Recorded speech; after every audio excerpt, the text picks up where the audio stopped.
Today is the 25th August 2020. It's my pleasure to welcome Alissa Weaver. She's the Cornelius Vanderbilt Professor of Cell and Developmental Biology at Vanderbilt University School of Medicine, and she directs the Vanderbilt Program for Extracellular Vesicle Research.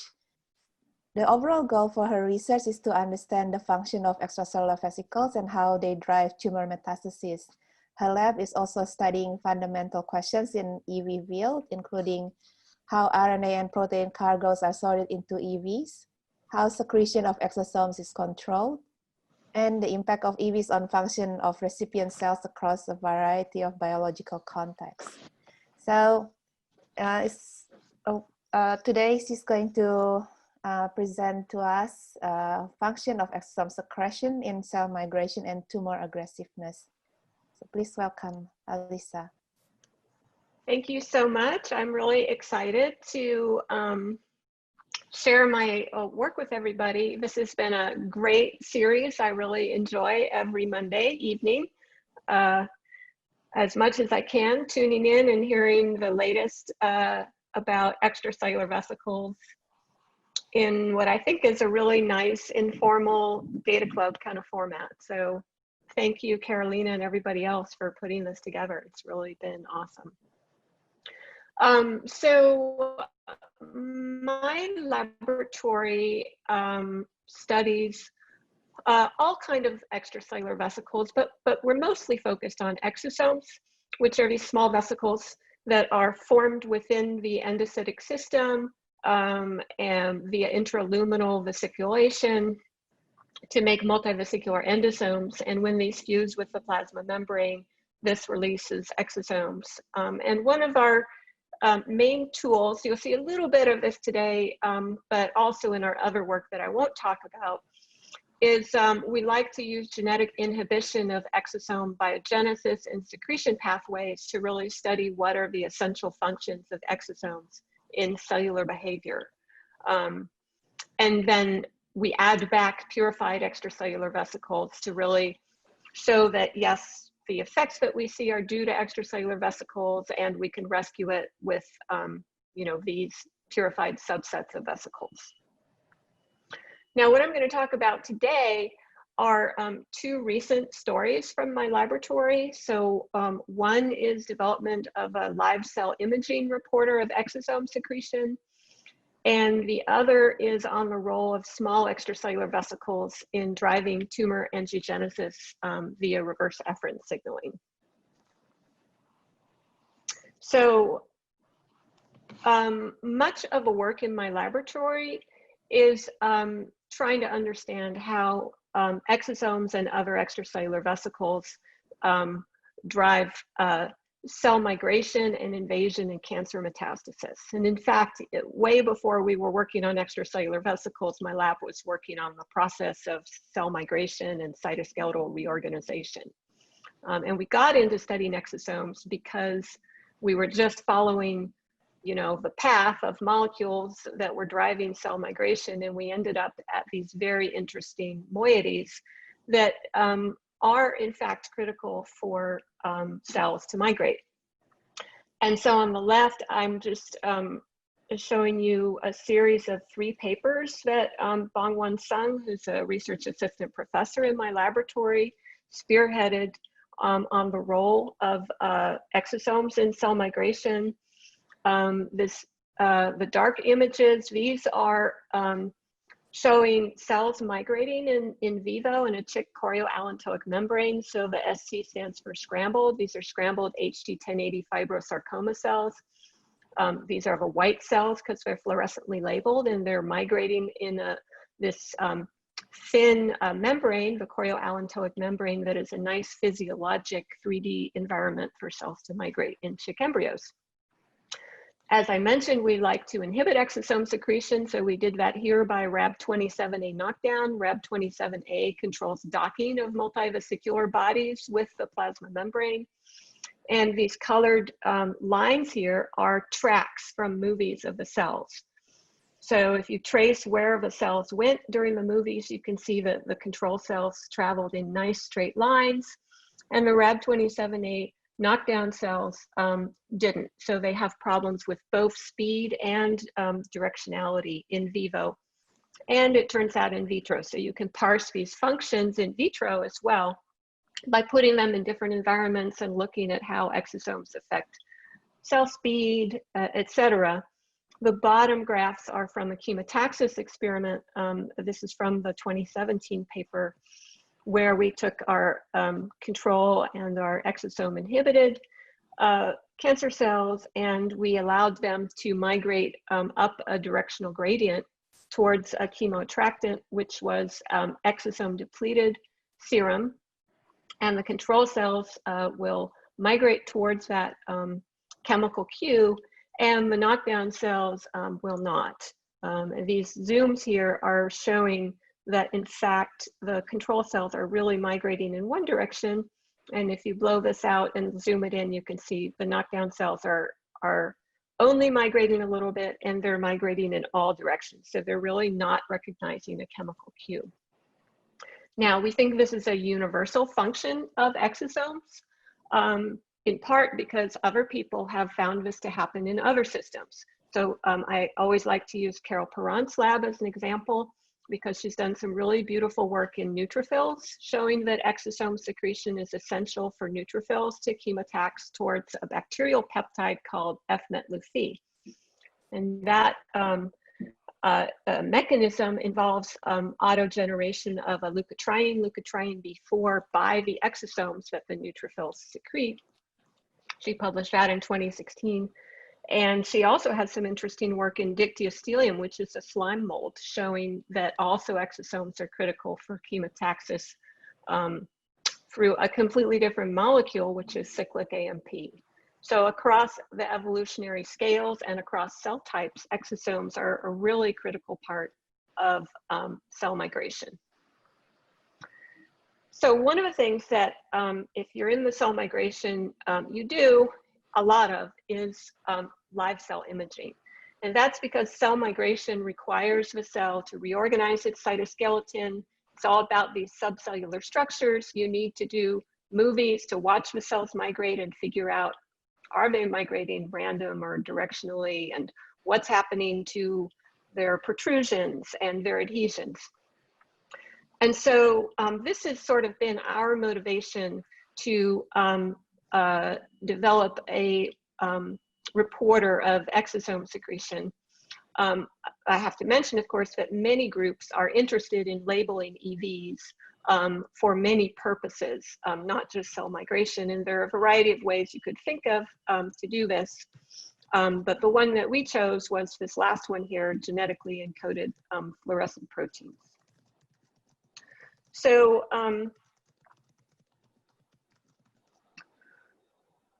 so if you're going to make a genetically encoded fluorescent protein, you're going to make a fusion protein with some marker that you think is specific to your type of vesicle, in our case, exosomes. And what we chose is a common thing that people choose to mark EVs and exosomes, which is tetraspanins, because they're enriched there. And in particular, we chose to use CD63 because it seems to be particularly enriched in small EVs and in endosomes, and is a very good marker of multivesicular bodies. And other people had used CD63, so GFP CD63 constructs have been around for a long time. And I hope what you can probably see here is that there's enrichment of the green CD63 and endosomes inside the cell. We were interested in extracellular matrix and adhesion proteins because part of our story was that exosomes were carrying fibronectin, and that was promoting adhesion formation. But you can see that if you give cells, if you feed cells fluorescent fibronectin, it goes into endosomes and it colocalizes very nicely with GFP CD63. Likewise, if you take a red CD63, so now these endosomes are really red with the CD63, and a green adhesion protein, you can see that there are some red vesicles that are really completely colocalize with the adhesions. But what's hard to see, because really most of the CD63 is in endosomes inside the cell, is it's hard to see fusion events. So what we would really like to see as we're watching cells migrate and making these structures is we'd like to see a multivesicular body fuses, and then something happens to the migrating cell. They change their protrusions, they change their adhesions, and we can see that sort of direct sequence of events in a movie. So we decided to use an approach that neuroscientists have been using for many years to watch synaptic vesicle fusion events, which is we used a pH-sensitive GFP called pHluorin. And so this GFP is actually quenched in terms of its fluorescence when it's in an acidic environment, such as a multivesicular body. And when it is at neutral pH, then you get the fluorescence. So you can have very little fluorescence inside the cell because you're not seeing that. It's all the fluorescence is quenched. And when the MVB fuses with the plasma membrane, then you should be able to have a good signal to noise ratio to observe that fusion due to the burst of fluorescence that you see. So we decided to use this approach with CD63, and we tagged the first extracellular loop with pHluorin, and it worked pretty well. So when we first did some initial wide field epifluorescence movies, so this is not confocal, it's just all the out of focus light on a regular wide field scope, we saw a very interesting thing, which is that these cells were leaving behind these trails of green dots.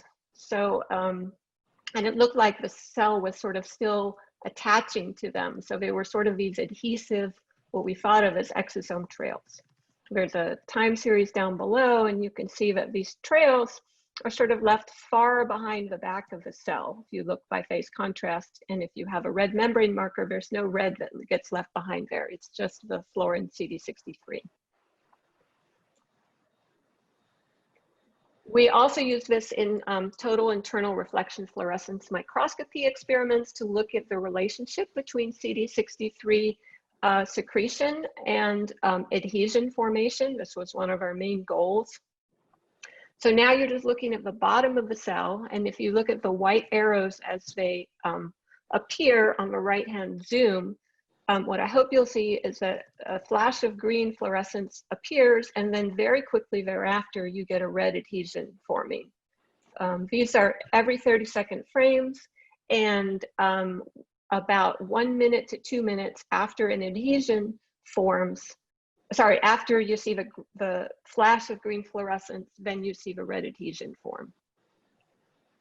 And we had some other experiments in this paper to really show that exosome were regulating adhesion assembly, but this was sort of a key goal and finding using this live reporter. So this construct we and several other groups have used. This was our paper, and then additional groups also developed a similar construct. So Frédéric Verweij, who I see is on the call, and Guillaume Vanille and Michael Pagtel developed around the same time a very similar construct where the pHluorin is 7 amino acids away from ours, and did some very nice work showing how they could see the effect of signaling on MVB fusion. Now, one thing we noticed, however, was that there were some drawbacks to the current construct.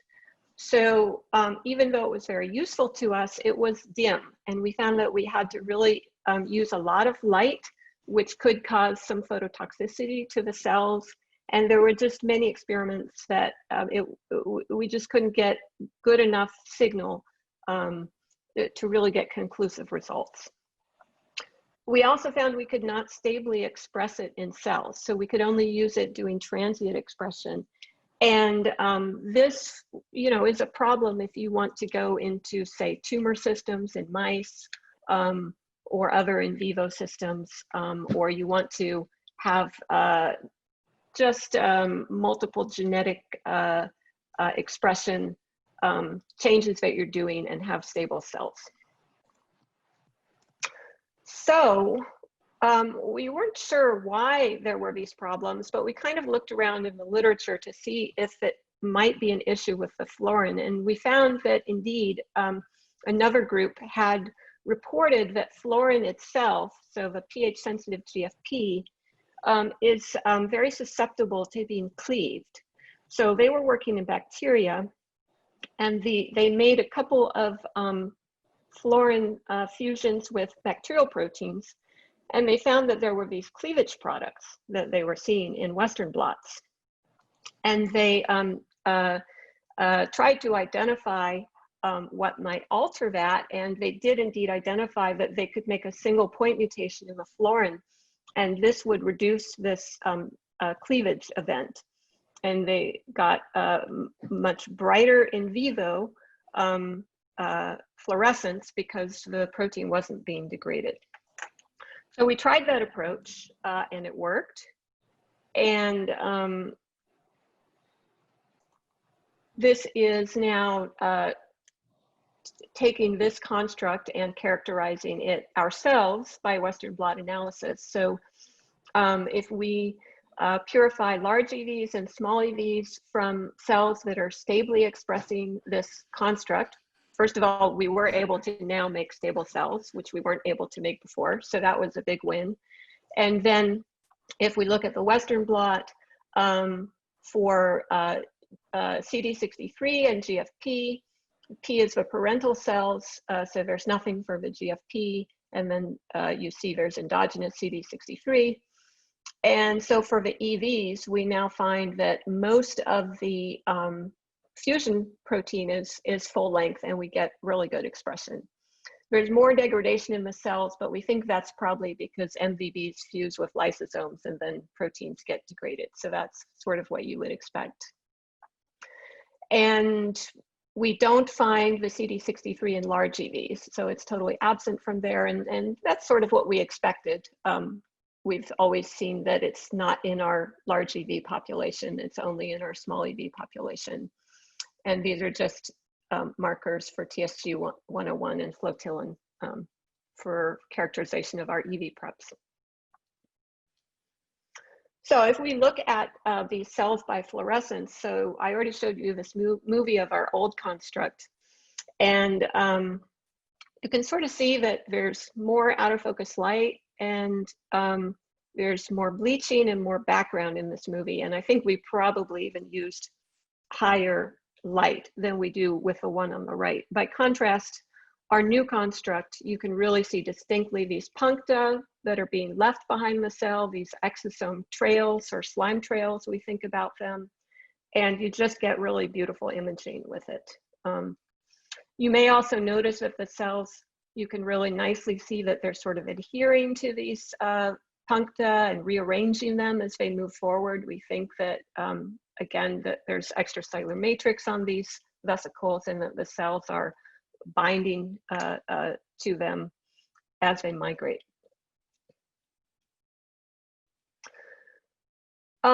So we wanted to really characterize this new construct in depth. And so one thing we did was we said, okay, so if it's really a reporter of exosome secretion, then we should see less of it on the outside of cells if we inhibit exosome secretion. So again, we knocked down Rab27A, and we collected small extracellular vesicles from our knockdown cells. So just to show we do have a decrease in small EVs being secreted from these cells. And if we look at the amount of extracellular puncta outside of the cells, so we think these are exosome deposits, there's much less of that outside of our knockdown cells. And you can see from G and H at the top graphs there that there's really a big difference in the fluorescence that's outside of the cells, which is what's being quantitated there by either threshold area or integrated intensity compared scramble control to knockdown cells. We also did an immunofluorescence experiment to colocalize our construct with exosome markers. So TSG101 and ALEX are both part of the escort machinery involved in exosome biogenesis. And what we found was kind of interesting. So we did find co-localization with both of those markers, but we found better co-localization with ALEX than with TSG101. And that's quantitated in that graph over there. But this is consistent with reports from Pascal Zimmerman's group, where they identified ALEX as being involved in biogenesis of exosomes that contain syndecan and CD63. So we kind of make sense that they would be in the same vesicles. And just so you can see a little bit bigger, this is this zoom, how nice this co-localization is between these markers. And we also did correlative light electron microscopy. So this is correlative light scanning electron microscopy, and the way this works is you plate cells on a grid that has labels on it so that you can go back and find the place where you imaged later. So first you imaged in the fluorescence channel, and then you take your grid to, or gridded cover slips to electron microscopy and find that same cell again and take the electron microscopy images. And so I know this is very tiny, but you can see there's fluorescence. And if you zoom in, the zooms are all on the right with this little eye. You can see that these trails of fluorescence correspond to trails of little vesicles. And the really large vesicle in this image is not fluorescent.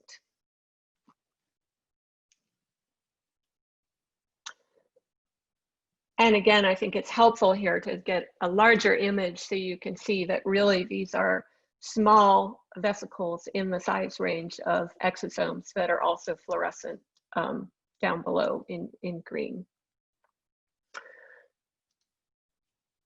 And this is also a different image from another area. You probably saw that there were those sort of retraction fibers that were behind cells that were migrating, and they were also rearranging the vesicles as they were migrating. And so you can see that some of these seem to be some of these linear trails seem to be rearranged exosomes, little vesicles, and some of them seem to be maybe retraction fibers that were attached to vesicles and ripped off the cell. We think that both of those things are going on.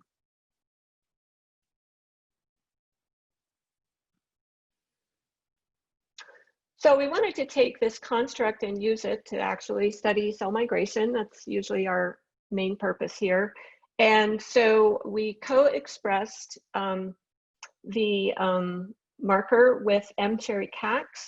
So M-cherry-cax is a typical plasma membrane marker so that we could follow the cells and the plasma membrane. It sort of localizes a different part of the membrane than CD63 does, and we flow sorted for dual expressing cells. And we look to see what happens when the cells are migrating. This is a two-dimensional movie. And so again, seeing is believing, and we just saw some really interesting behavior. So I hope what you can appreciate is that the cells like to migrate on deposits of exosomes that are already present. So they'll sort of start to migrate and find these exosome trails. And this one is not going further than the exosome trails. In fact, it's finding a more dominant set of exosome trails and continuing to follow it. So, and we quantitated those data with a pathfinding index where we take a cosine of the angle of deviation between the path of the cell and the exosome trail. And overwhelmingly, the cell wanted to migrate in the direction of the exosome trails and not away from the exosome trails. Similarly, we can do this in 3D. So these are now cells migrating in 3D collagen gels, and you can see that the cells are, as before, following paths of already secreted exosomes. We also looked in vivo. So these are images from a breast cancer cells expressing our construct that were making mammary tumors in mice. And the images on the left here are of our fluorescent construct, and then the collagen is from second harmonic generation imaging of the extracellular matrix in those tumors. And you can see that the exosomes actually can be seen associated with the matrix, and we can also see what look to be either filopodia or retraction fibers of the cells that are associated with the exosomes. We find a similar thing. Oh, here's a 3D reconstruction of the cells and the exosome, the extracellular exosome deposits in the mouse tumors. And also we did imaging in a chick embryo, and we see a very similar where we can image the exosomes that are outside of the cell.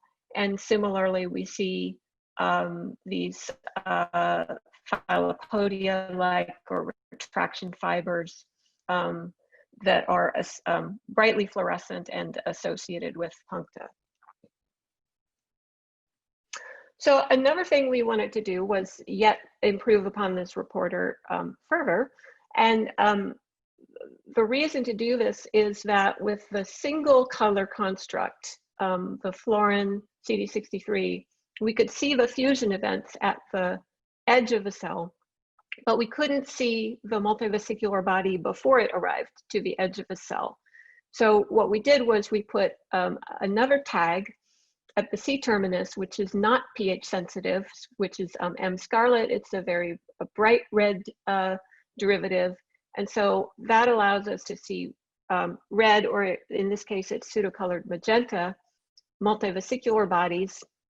And then once they fuse at the cell membrane, here, because it's pseudocolored green and magenta, what you'll see is a white at the edge of the cell. Okay.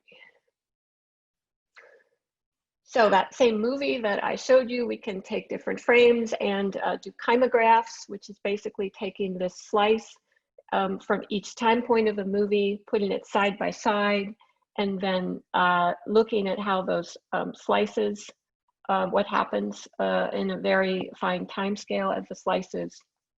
And what I hope you can see is that there are these multivesicular bodies that arrive before you get the white, which is indicating fusion, and these protrusions that are forming at the edge.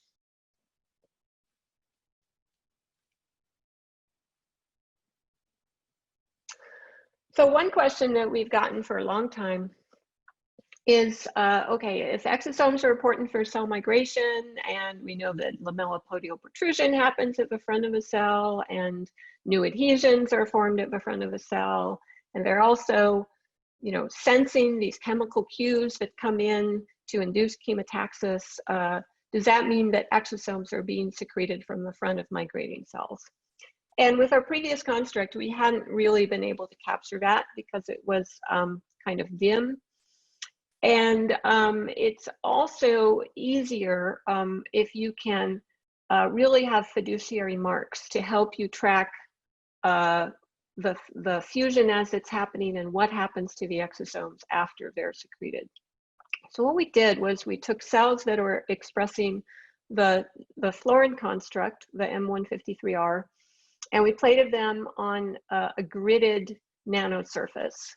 And this is nice because it really allows fiduciary marks to happen. And we took movies. And so this is a cell that's migrating. The fluorin is reporting on the fusion. And I hope what you can see is that there are indeed fusion events happening in the front of the cell. Now the colors here are a timestamp, essentially. So the turquoise are the events that happen immediately. So those are the earliest events. And then as the cell migrates, the colors turn warmer. So they go to purple and then to pink. And so I hope what you can see is that the new fusion events are mostly happening at the front of the cell, and then they largely stay stationary as the cell migrates over them, and the colors then turn to purple and pink, because these are the older deposits that were laid down earlier and the cell's just migrating over them. So I'll show that one more time. And this graph down here is just showing after the puncta are first detected by our image analysis, how far do those puncta move, so the secreted exosomes, and they move less than 2 micrometers. So it really seems like they're being secreted, laid down, and then sort of attached to this nanosurface, and the cell migrates over them.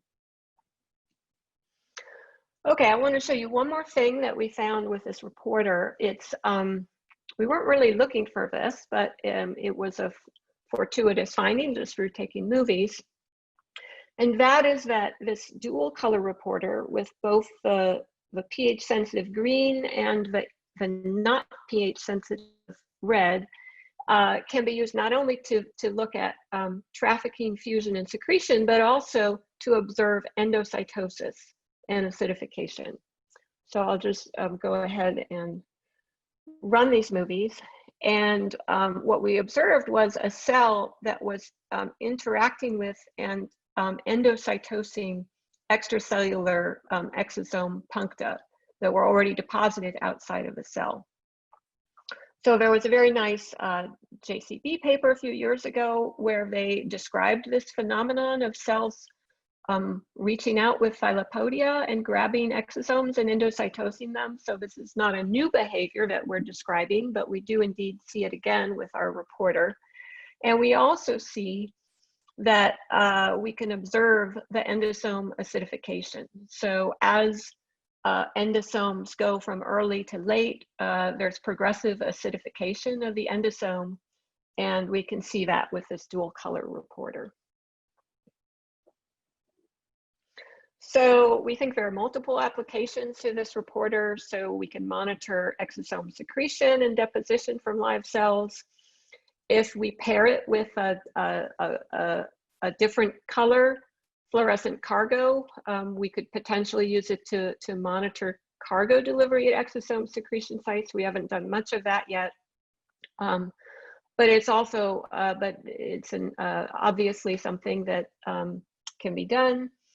And importantly, because of the ability to express it stably and for it to be brighter, it's now easier to use in 3D and in vivo systems.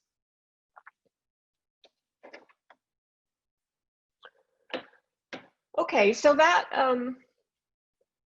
sort of the first story I wanted to tell you about. And this was all published in May of 2020 in Nature Communications. We are sending out this reporter to people. We are doing MTAs, but we've already sent it out to a large number of laboratories. So if anyone's interested in it, just send me an email and we'll get that going. The next story I'd like to tell you is about the role of small extracellular vesicles in angiogenesis. So as you all know, extracellular vesicles are a really hot topic in the cancer field because they're so important in the tumor microenvironment in promoting aggressiveness and metastasis. One of the things we were interested in, we do a lot of work in head and neck cancer, and we were interested in angiogenesis and lymph angiogenesis because that's been associated with metastasis to lymph nodes, which is a big problem in head and neck cancer. So that was sort of our goal. And also exosomes and other extracellular vesicles have been implicated in angiogenesis by a number of groups. So it seems like this is a really important function of exosomes and other types of extracellular vesicles. So what we did is we took head and neck cancer cell lines, and we first just did a very simple experiment to see how good are these cell lines at inducing tumor angiogenesis, and how does that relate to how many EVs they secrete. So the top row here, these images are from tumors. So we inject these cell lines into the tongue of mice, allow them to grow tumors, and then harvest those tumors and stain them for CD31, which is an endothelial cell marker. And you can see the black here is positive for CD31, and so these cell lines are making different amounts of vessels in their tumors. In particular, the Detroit 562 and the MOC2 cell lines induce a lot of angiogenesis. And that's quantitated in this graph on the left, for the total tumor area in a given image, what is the vessel area.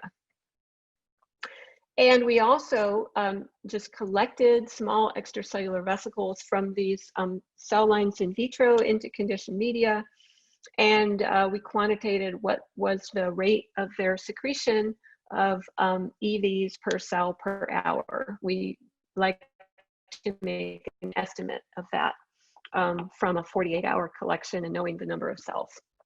And you can see that these correspond roughly pretty well. So we went on to directly determine whether the extracellular vesicles from these cells could induce angiogenesis. And this is an in vitro endothelial cell tube formation assay that you're seeing these images for on the left. So you basically plate human vein endothelial cells on Matrigel, and they spontaneously form these tubes, and then you can use automated image analysis to look at a variety of parameters. So the colors that you see on top of these phase images are the image analysis. And we typically quantitate both total tube length across the network and the relative number of junctions in that network. So if we take conditioned media from our head and neck cancer cells and we put it on these cultures, we see that there's an increase in both the total tube length and the number of junctions compared to just putting PBS on the cultures. And that's true for two different head and neck cancer cell lines, OSC19 or Detroit 562. And in both cases, if we ultracentrifuge that conditioned media to remove extracellular vesicles, that activity goes away. And likewise, we can take purified small extracellular vesicles from these different cell lines, and we can increase the endothelial cell tube formation. And you can see that in these images here. There's a much more reticular network in the presence of extracellular vesicles from these cells. So we wanted to see what the cargoes might be that could be inducing angiogenesis, and we decided to do proteomics to look at this. So we got proteomics data sets from 3 different head and neck cancer cell lines, OSC19, SCC61, and Detroit 562 cells. And we sort of classified the proteins that we got out. So first of all, we got a lot of angiogenesis related proteins. All the proteins on this slide are in some way related to angiogenesis. But we were particularly interested in the ones that were transmembrane because we felt that those cannot be transferred to recipient cells in any other way other than direct cell-cell contact. So it's not like a soluble mediator like VEGF where it could just be secreted soluble, and it doesn't have to be delivered by extracellular vesicles. And also it wouldn't require fusion of the extracellular vesicles with the recipient cell to deliver the cargo. And then another thing we noticed was that ephrins and ephrin ligands were really enriched in our extracellular vesicles. we further were interested in that because ephrins, in particular ephrin type B receptors, have been shown to be really important for not only tumor angiogenesis, but developmental angiogenesis. So they're sort of thought to be essential for this process. But among the ephrins, both FB2 and FA2 were present in all 3 of our data sets. So those were sort of important ones to sort of look at first. But as I mentioned, FB and ephrin B reverse signaling had been really implicated, in fact, by a pair of Nature papers that came out in 2010 in being critical for angiogenesis.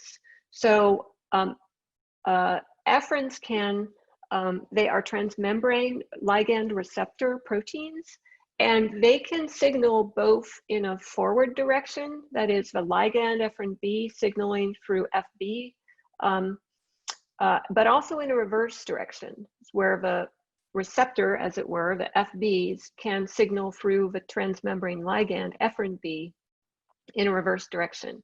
And it is this reverse signaling that we were particularly interested in, because that had been shown in those 2010 papers to be critical for angiogenesis. They were 2 genetically engineered mouse models. One showed that loss of this ligand ephrin B2 reduced angiogenesis in the retina, and another one showed that altering the signaling affected tumor vascularization.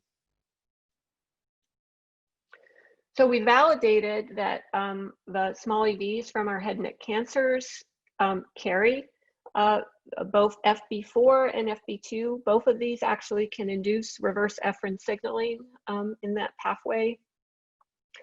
And so this is small extracellular vesicles carrying those. And also, if we added those small extracellular vesicles to endothelial cells and then did a Western blot on lysates from those endothelial cells, we saw that the extracellular vesicles could induce phosphorylation of ephrin B, the ligand, so induce reverse ephrin signaling. And so that's the plus is comparing to no small extracellular vesicles. And this is our positive control if we put a recombinant FB2 on the cells, that we can really induce a lot of phosphoephrin B. We also looked at head and neck cancer data. So we're trying to parse out still, well, okay, we know that in developmental systems in these mouse models, it was thought to be important, but what about in head and neck cancer, which is our system? Is it associated with poor prognosis and angiogenesis in patient data? So we did an analysis of data from the Cancer Genome Atlas, which is, so we looked at RNA sequencing data for levels of FB2 mRNA and whether it was associated with a hallmark angiogenesis gene set, which would suggest that there are more endothelial cells and more vascularization of those tumors. And it had a very strong correlation with the hallmark angiogenesis gene set in head and neck cancers. And if we looked at overall survival, patients that expressed FB2 at levels above the median had a decreased overall survival compared to patients that had a lower levels of FB2 mRNA expression. And then finally, we looked to see whether it could synergize with another gene that we know controls the number of exosomes that are secreted from head and neck cancer cells, which is cortactin. So cortactin promotes docking of multivesicular bodies. We showed that in a previous paper. And in and of itself, cortactin levels are associated with poor prognosis in head and neck cancer. But if it's combined with FB2, so alone, either of these are associated with poor prognosis, but tumors that have overexpression of both of these genes have a even worse prognosis. So they're synergistic. So this suggested that this might be important in patients as well. So we went on to really investigate mechanistically, is FB2 carried by small extracellular vesicles really inducing tumor angiogenesis? We started again by using our in vitro tube formation. So if we knock down FB2 and we purify extracellular vesicles from the head and neck cancer cells in which we knocked it down, those vesicles are not able to enhance tube formation like parental or scrambled control extracellular vesicles are. Likewise, I'm not showing it here, but if we overexpress FB2, it can boost in vitro tube formation by endothelial cells. But we also looked in vivo. So actually, I ended up talking to Soekmadji Sahu about this assay. She was very helpful, and I had seen it in her previous papers. A matrixyl plug assay is a way to just look at the effect of extracellular vesicles on their own in vivo in angiogenesis. So the way this works is you mix the extracellular vesicles with matrigel and inject it in the flank of a mouse. So no cancer cells, just the extracellular vesicles. And then you come back a few weeks later, harvest the matrigel plugs, and look to see whether blood vessels were recruited into the matrigel. And we found that indeed they were. So again, we're using CD31 as a marker of endothelial cells. And you can see from the images that small extracellular vesicles induce recruitment of blood vessels, these green tubes here. This can be blocked if we use a recombinant blocking agent to essentially mask the FB receptors on the small extracellular vesicles so they can't interact with endothelial cells via the ephrins, or if we take our FB2 knockdown extracellular vesicles, they don't induce the tube formation in vivo in these matrigel plugs, and that's quantitated down here. And then finally, if we looked at angiogenesis, and metastasis in the tumors themselves. So if we again inject the cancer cells into the tongues so they can form tumors, it interestingly does not affect the tumor volume. That's graphed down here, but it does affect the angiogenesis. So the CD31 stains are in the images. You can see there are fewer blood vessels in the knockdown and more in the overexpressors, and that's graphed below.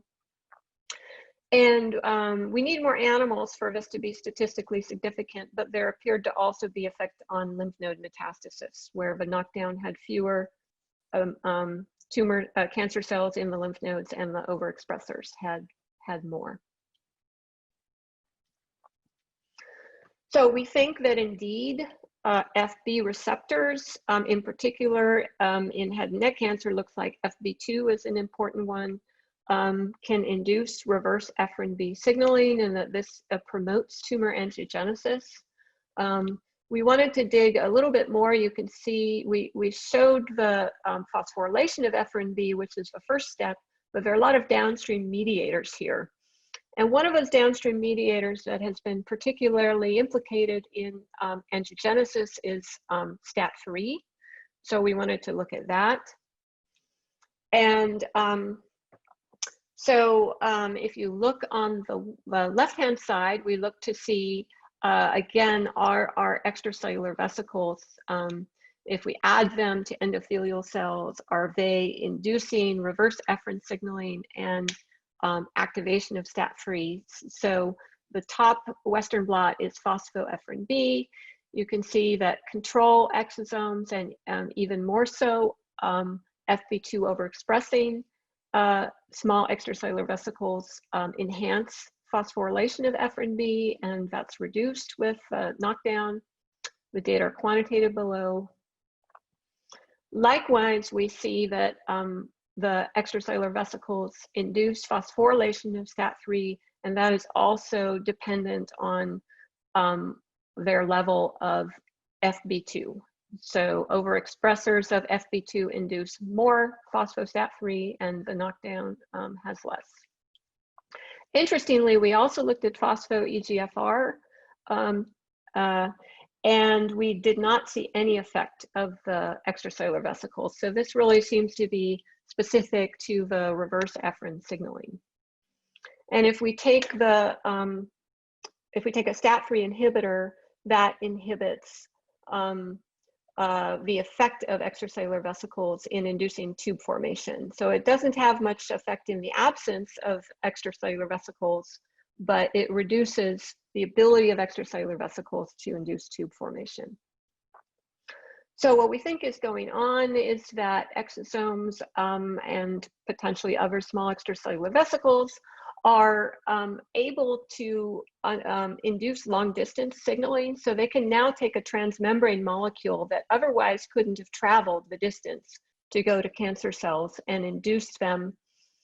Sorry, the other way around. So the cancer cells are releasing the vesicles, and that is taking a transmembrane molecule to the endothelial cells, inducing them to grow towards the cancer cells and undergo angiogenesis.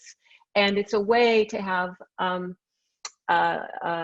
angiogenesis induced via efferent signaling at a distance, as opposed to just via direct cell-cell contact.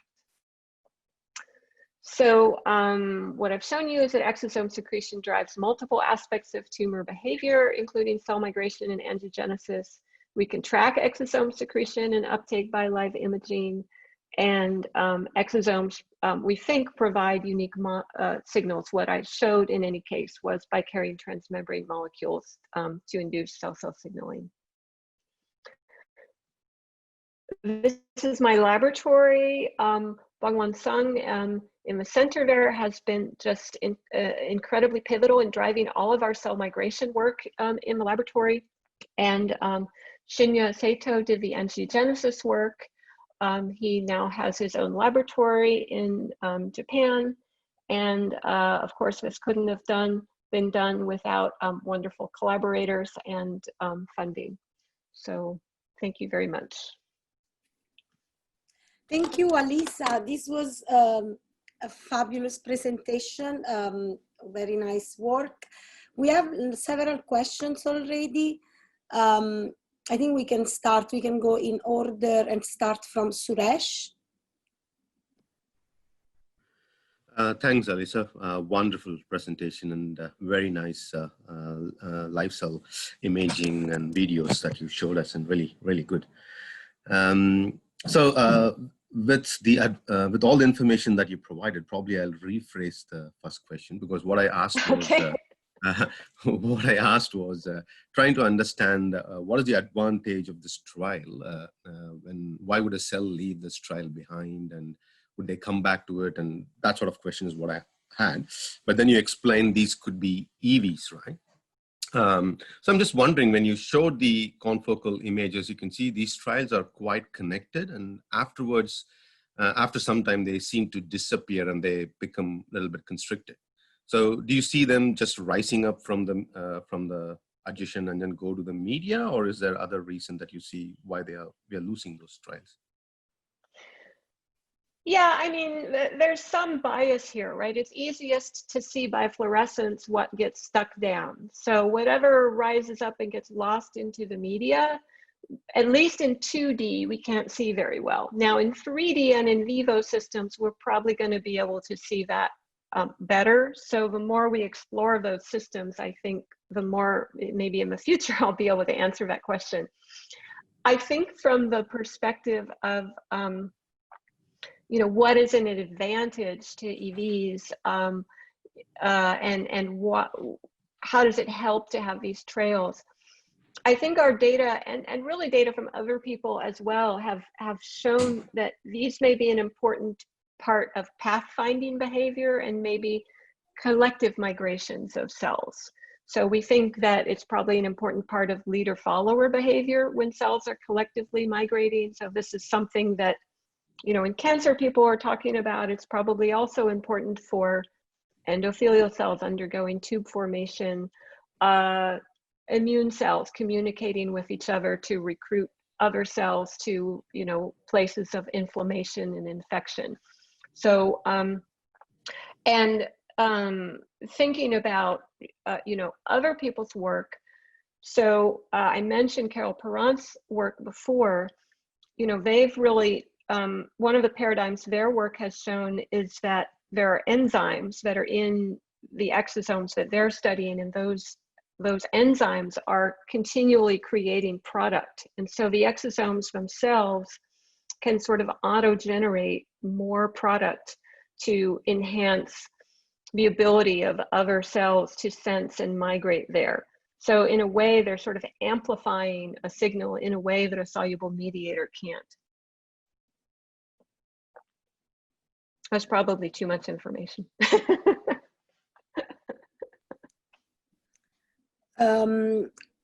Okay, so so there are a few questions from Lucia.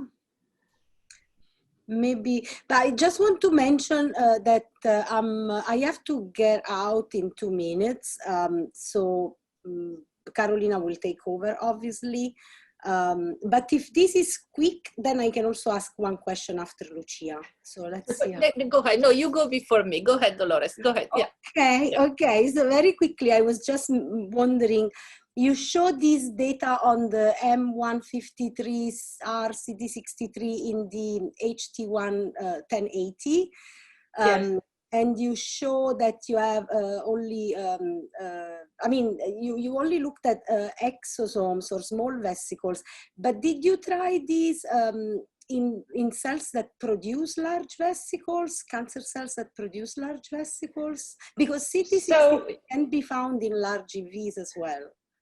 So we have never seen them in a typical microvesicle prep. So I don't think that our cells really make the type of large oncosomes that you study. Like we've never worked with prostate or ovarian cancer cells, which I know make a lot of large oncosomes. We get typically microvesicles from our 30-minute 10,000 G spin that are about 200 nanometers in diameter by EM. And we do not see CD63 by Western blot in those preps. I see. I'll follow up by email because you mentioned that you share the construct. I think we need to try this also in our systems. Okay. Yeah. Okay. So Lucia is next. There are many questions. Okay. Thank you, Dolores. Great talk, Alissa. Super, super. So, 2 questions. Is a collagen preferred for any reason, or could any other fiber, laminin or proteoglycans, act in a similar manner? Would the vesicle bind to any other fiber? Yeah, I mean, I would imagine that they could. So, as you know, all these vesicles have lots of different integrins. So depending on what the integrin repertoire is on the vesicles, I would imagine that they could, you know, bind to those other fibers. And, you know, what we also visualize by the multi-photon second harmonic generation, I mean, it's mostly collagen, I guess, but who knows what else is, you know, co-assembled with the collagen there as well. Very good. And then a very provocative question. Do you think a cell attachment is needed for secretion? Could you think that they can be secreted in suspension? Do we need a focal adhesion really to promote the secretion? Oh, that's a good question. I mean, I've seen papers where people say that there's more secretion if you put cells in suspension, and some people see more secretion in 3D, which is presumably a much softer environment. So yeah, I would think you could still get EVs secreted in secretion, and I think it's a fascinating topic. I don't know whether those EVs that are secreted would be different or the same. But we certainly do see that there's a correlation between the exosomes that get secreted and the cytoskeletal structures that are made. So we think that, you know, the EVs are carrying, or the exosomes are carrying, you know, molecules that actually induce adhesion formation. Yeah. Perfect. Thank you then. And the last one, Caroline, and then I'll let other people talk. You have a series of experiments where you have shown that you can detect uptake of the vesicle by, with the fluorine. Is there, could the same EV that have been secreted and are stuck now on the fibers, then are the one that are being reuptaken? Or you think they're just acting as substrates for cells to attach and migrate? Because you basically were adding exogenous, I think those were exogenous EVs, right? No, they weren't. Those were just in the imaging field from other cells that had secreted them. Yeah. Oh, okay, perfect, excellent. Okay, thank you then. So then they can be released by the fiber and then being reuptaken. Okay, thank you. Presumably, we haven't done a lot of looking at endocytosis in a more 3D system where there would really be fibers per se to look at. But yes, those were endogenous ones that were secreted by other cells. Perfect. Okay, thank you then. Okay, thank you. Carolina, to you. Yeah, all right. I think I'll take over since Dolores has left. So the next question is actually from Sherry. Sherry, would you ask your questions, please? Hello. I was just wondering about the relationship. I suppose it links to Dolores's question about the oncosomes, and I'm wondering about the relationship with migrasomes as well. And I wonder if they're all related. So we've looked at that a little bit carefully. We see in our EM structures some pockets of things that look like migrasomes, but they're rare and they don't look like the outer membrane looks fluorescent, but the inner vesicles don't look fluorescent. But if you look at that original migrosome, or there were a few migrosome papers, one of them manipulated a lot of different tetraspanins and looked at the effect on migrosome formation, and CD63 did not have an effect on migrosome formation.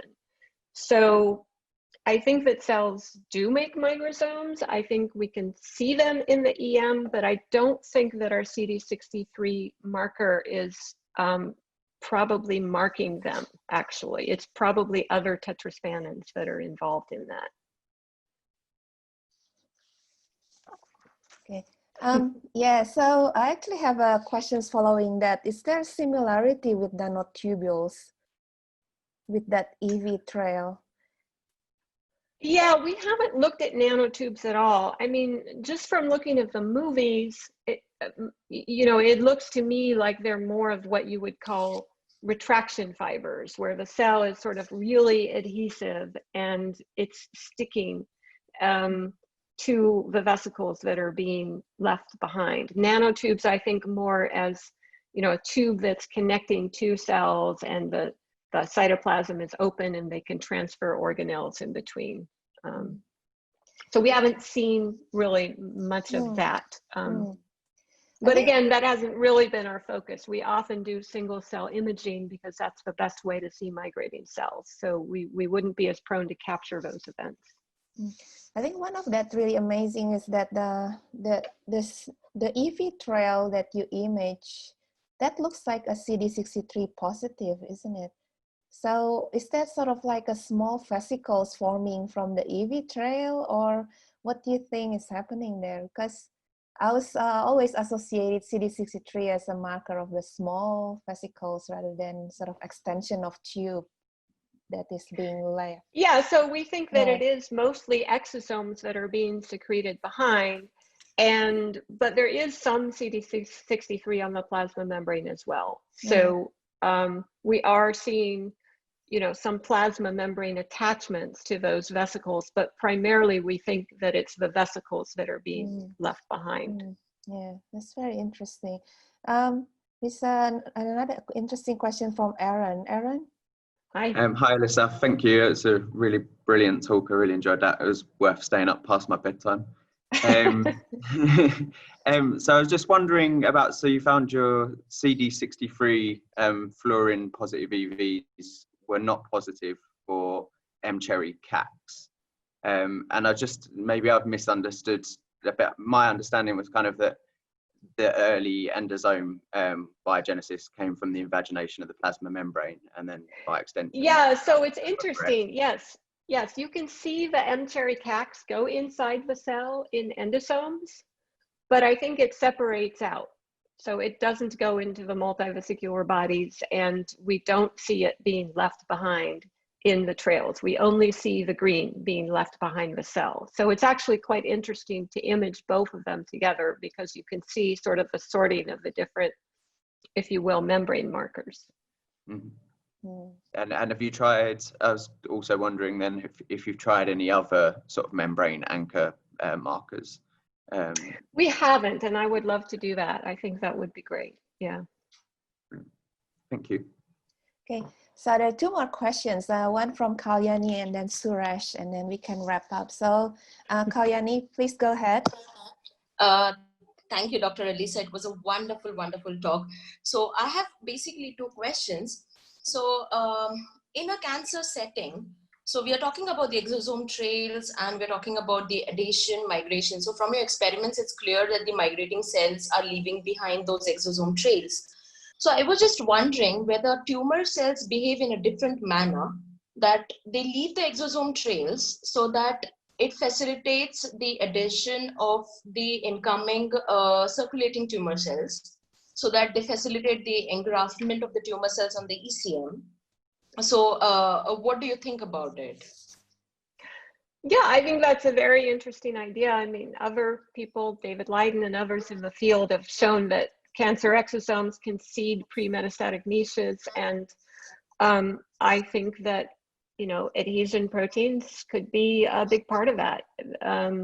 Adhesion is such an important part of tumor cell survival and metastasis. Mm-hmm. So I think that that makes a lot of sense. Mm-hmm.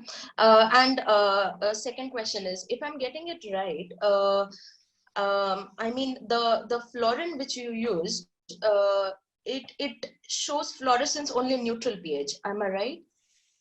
Correct. Yeah. Yeah. So how can you use this fluorin in a cancer setting? Because how can you use this fluorin to study EVs in the acidic tumor microenvironment? Yeah, I mean, I guess it depends on how acidic it really is.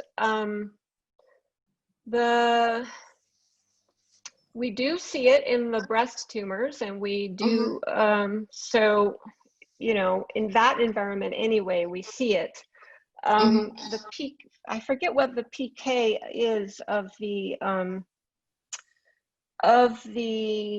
fluorin, but it's a pretty good one for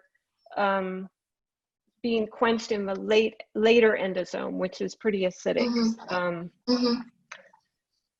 So, I mean, I guess it depends on how acidic that environment is. If it's just a little bit acidic, it shouldn't make a difference. If it's super acidic, then yes, I think it would make a difference. Okay, thank you so much. Okay. Suresh, have some questions on the efferents and. Hey, Alissa, so I'll ask some questions on the second part. That's pretty nice as well.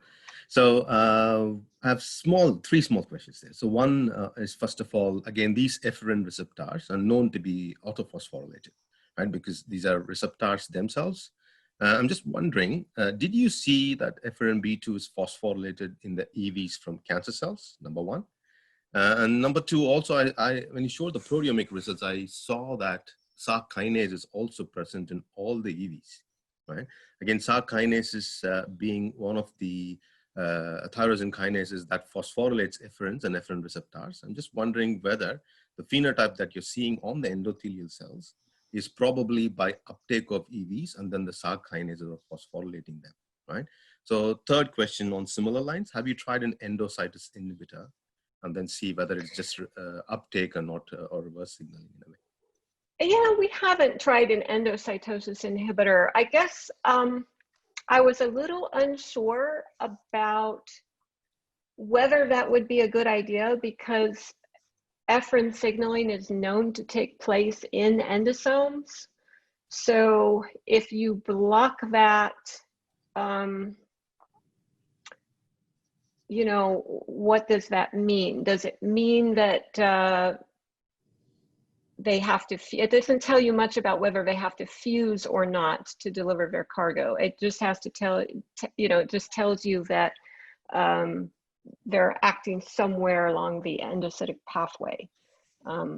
But yeah, I have been curious about digging in more to those sorts of experiments to look at endocytosis and fusion.